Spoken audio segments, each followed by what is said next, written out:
Hello and welcome to this reaction to a reaction video. It's maybe a new concept, but it would be really weird, I think, to react to a song I did myself.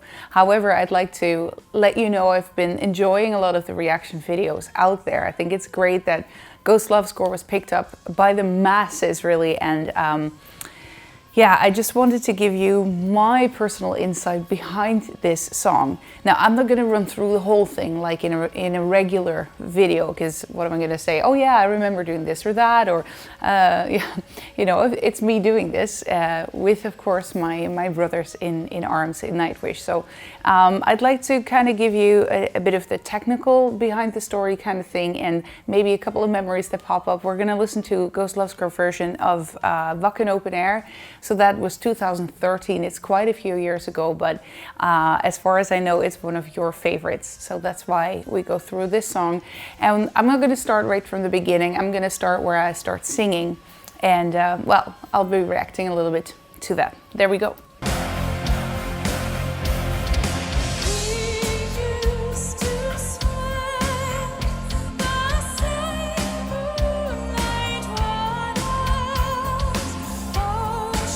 And for drinking his beer.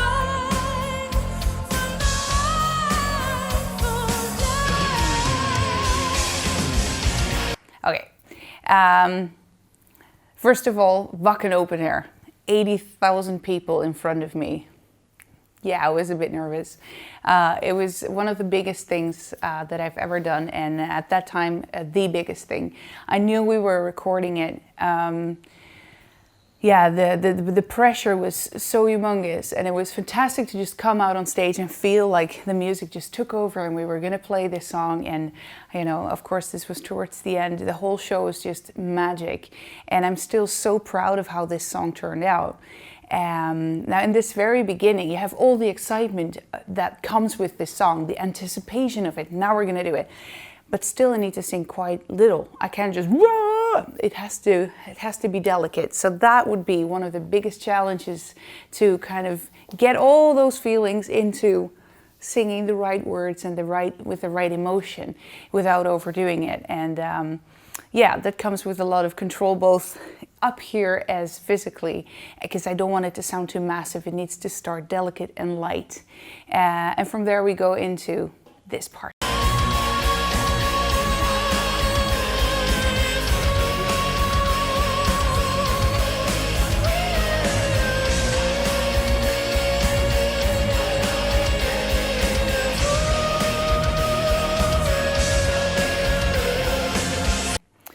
Well, there I really go into this operatic voice without making it too round, too operatic. It's a bit of a lighter touch of like the head voice, which I found very fitting to the song. Of course, in the original that's also used, but I've been trying to give different kinds of colors to the different emotions and part of the story in this song. And so here, I try to not make it too operatic, but with a nice touch there. And yeah, for me, this is one of the favorite parts of the song, really. It's yeah, it just gives me the goosebumps to sing it. You can even see it in the beginning where I just close my eyes and let it come out. It's a joy to sing. We continue.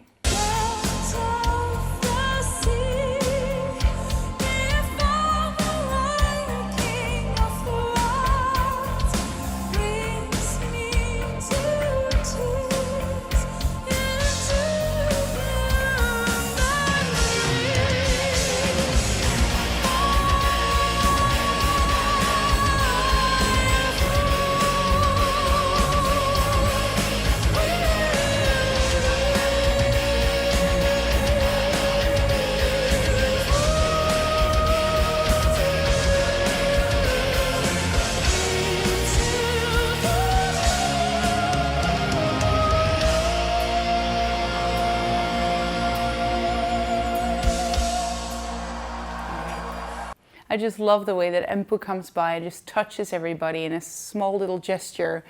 That's something you don't rehearse. That's something not made. That just happens, and that vibe and feeling it's very precious.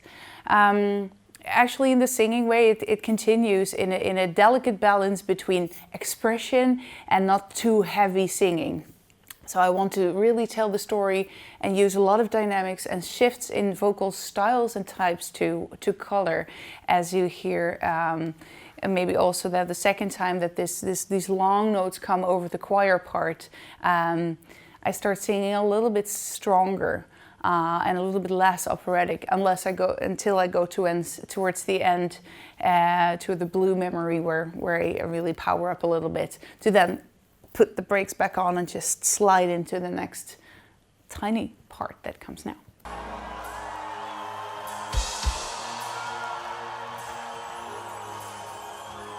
Siren from the deep came to me, sang my name, my love. Still I write my songs about the dream of mine, worth everything I may ever be. The child will be born again, that siren carried into me. First of them true loves, sitting on the shoulder of an angel without care for love alone. Oh, sorry, I'm put to just stop the solo. Wonderful to see the crowd also. I mean, I'm reacting to what I'm singing, but I'm also reacting to how you guys were out there in the audience, just feeling it with me. That interaction, despite the huge distance that we have on huge festivals like Wacken, where there's a big part of me in front of me of stage, and then there's a barrier and security, and then thanks to the cameras, you can actually see you even more, see how everybody's feeling it, because this song is feeling its emotion. And what I also noticed that's maybe funny to tell is that throughout the years, I did start singing it a little bit different as I did in 2013. Different nuances. It's small things really, but the biggest thing for me in telling the story of this part of the song is constantly playing between the dynamics, a little bit fuller voice, more chest voice, more light head voice, and really try to speak the words so you hear what I'm saying without exaggerating, so that it becomes just technical. And I mean, when it comes to that, this song is really challenging, and that's also why it's cool to react to this and go through the whole thing with you guys. If I may go back in time with you, 2013, first time Wacken open air with Nightwish. I already told you I was really, really, really nervous, but I have very fond memories of just being there, and the enthusiasm of the audience and the way that everything just came together on that stage that night. I think you can still feel it in the video of this song and in our DVD made of that entire show that night. And I will cherish that forever. I'm so grateful that there is such a memory of this. It's immortalized, as I said it on stage, like it is. Okay, we just jump over the beautiful instrumental and continue.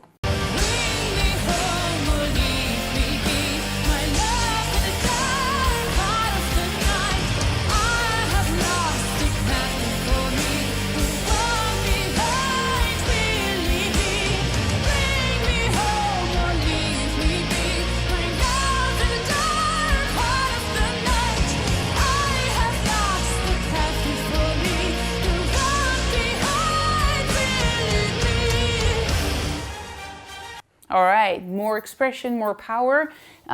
It repeats itself twice and it builds up. Instrumentally, there's a difference between the first and the second time. And also vocally, I want to emphasize that dynamic change by, powering up even more.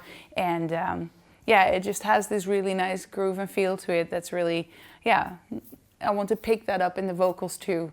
And yeah, we continue into the next part.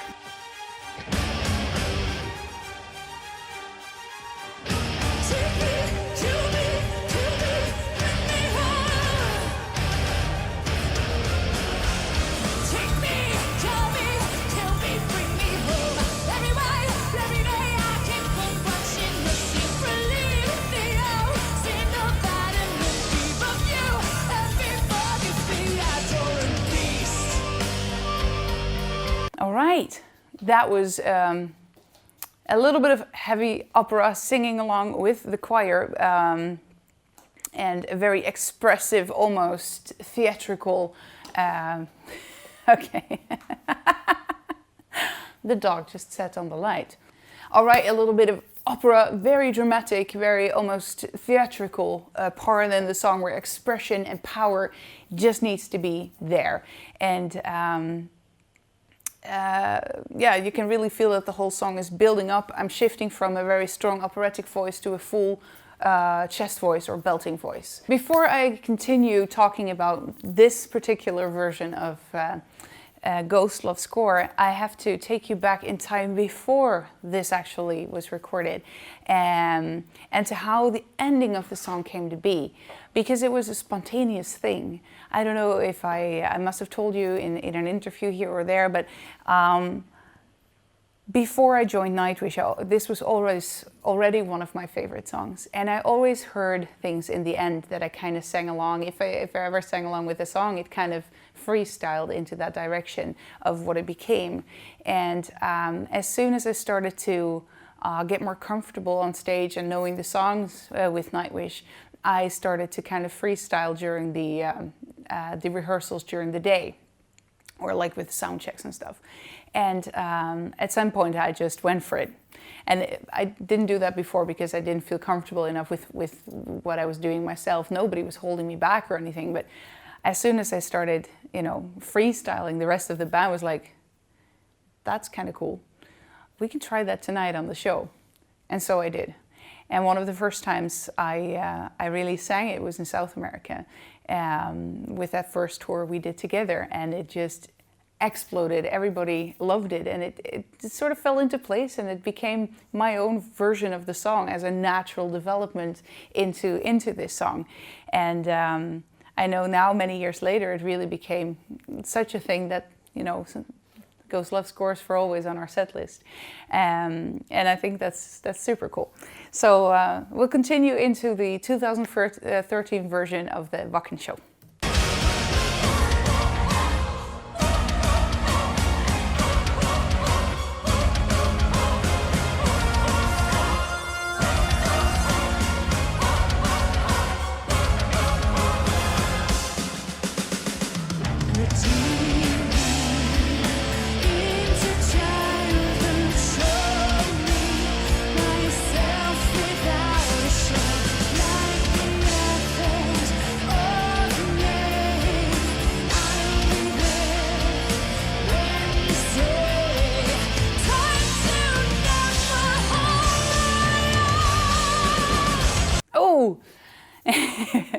Once again, a lot of different voices are used. It's powerful opera on those ha, ha, ha.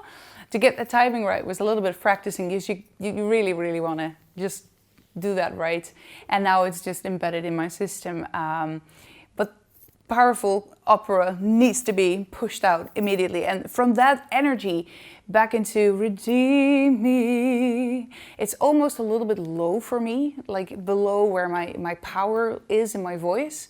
And it shouldn't be powered, so it needs to have that exact dynamics without it sounding too thin. And then once again, building up towards the end, where it's just a full belt that kind of introduces that last part that became so famous. Let's write that one out.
I can really miss this stuff. Damn. Yeah, there's something about that note that just... I always feel it. Always. How often I may hear it or sing it, it just... Oof.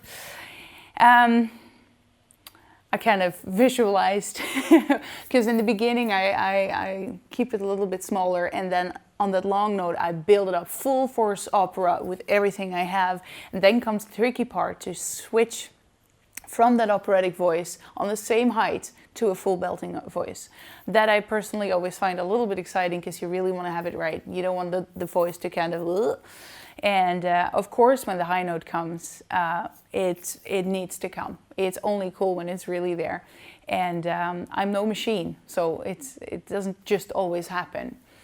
But I do remember one show in particular. We have some DVD material from that. That was in Colombia.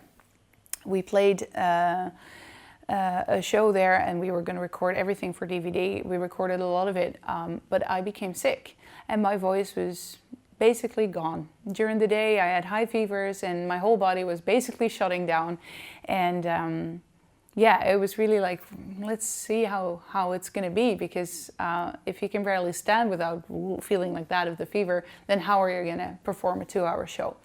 And there's something that just happens.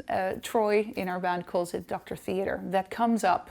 That and a bunch of pills to, you know, suppress the fever and all of that, made us go on stage. And then the energy, of course, of the crowd, I started to feel much better. That didn't magically fix my voice, though.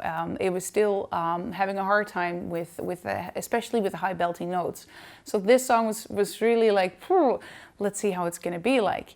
And this belting note in the end is basically one of the highest stuff that I have to belt out. So, and it's at the very end of the show. So you're always already tired of doing everything else, and you still have to have enough to have it, which is extra hard when you're sick. But it felt like my body just knew what to do. And as soon as this note came, it just said, yes, I can do this. And there it was, as powerful as it would have been when I'm not sick. And it felt like, wow, I don't know where that comes from in my body, but yeah, it's a really fond memory of, yeah, just getting this out even under more challenging circumstances. So yeah, it's wonderful to see how this note just came out, and how it just puts a spell on everybody in the crowd. It has something special, the way this song just builds up and continues after that. Ah, wonderful. On that note, I'm gonna thank you for watching this reaction video. I really, really look forward to performing this live for you guys. But we still have a pandemic to sit out, so let's keep our sanity for a little while longer, and our good health. In just a little while, we have this Nightwish virtual show coming up, and as we are preparing, I can tell you it's going to be as magical as Nightwish can be. I really think it's going to be something special, and I hope we can meet each other at least virtually there. And well, until next time though, in the real life, on a real stage with Ghost Love Score, thank you for watching and take care.